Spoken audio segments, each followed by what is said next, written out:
Hi. ఎంతో హెల్తీగా ఉండే కాకరకాయ కారం పొడి ఎలా చేయడం చూద్దాము.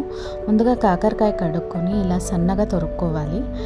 అండ్ దాన్ని పక్కకు పెట్టుకొని ఉద్దిపళ్ళు శనగపళ్ళు ఇలా లో ఫ్లేమ్లో వేయించుకోవాలి. అది కొంచెం బాగా వేగాక మనము అందులోకి 2.5 స్పూన్స్ జీలకర్ర వేసుకుంటాము.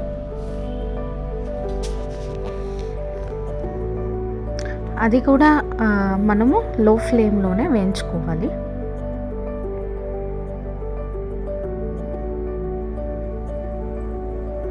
దాంట్లోకి నేను ఆల్రెడీ వేయించిండే ధనియాలు నాతో ఉండే, లేకపోతే మీరు దాన్ని దించుకొనేసి మళ్ళీ ధనియాలు కూడా నీట్గా వేపుకోండి. దాన్ని పక్కకు పెట్టి అదే కడాయిలో ఆయిల్ వేసుకుని కొంచెం వేసుకుండా, ఎందుకంటే ఇది చేదు ఉంటుంది ఆయిల్. దీన్ని వేపడం వల్ల చాలా చాలా చేదుగా ఉంటుంది. సో ఈ ఆయిల్ కొంచెం వేసుకొని కొన్ని వేసుకుని మనము చాలా బాగా డీప్ ఫ్రై చేసుకోవాల్సి వస్తుంది. మీరు ఒకేసారి వేయించుకోవాలి అంటే ఆయిల్ సపరేట్ అయింది మళ్ళీ కూరల్లో కూడా ఇలా కాకరకాయ కూరలు చేస్తే దాంట్లోకి వాడుకోవచ్చు. కానీ నేను కొంచెమే ఆయిల్ వేసి బ్యాచెస్ వేపుకున్నాను.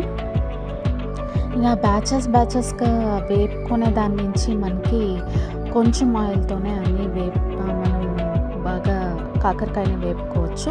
తర్వాత శనగిత్తనాన్ని, కరివేపాకుని, వెల్లుల్లి రెమ్మల్ని కూడా నేను ఫ్రోజన్ చేసి ఉంటాను. సో నాకు అది వాటర్ వెళ్ళిపోవాలా అనేసి నేను దాన్ని కూడా ఆయిల్లో డీప్ ఫ్రై చేసుకున్నాను. తగినంత కారం పొడి, ఉప్పు, ఇంత చింతపండు వేస్తే చాలా బాగుంటుంది. దీన్ని బరకగా మనం గ్రైండ్ చేసుకుని ఉడుకుడు అన్నంలోకి నెయ్యి వేసుకుని తింటే చాలా చాలా బాగుంటుంది. అండ్ బిడ్లు కూడా మీకు చాలా ఇష్టంగా తింటారు, ఎందుకంటే ఇది కొంచెం కూడా మీకు చేదు అనేది ఉండదు. అండ్ చాలా చాలా టేస్టీగా కూడా ఉంటుంది. ప్లీజ్ ట్రై చేసి చూడండి, ఇది హెల్తీ కూడా.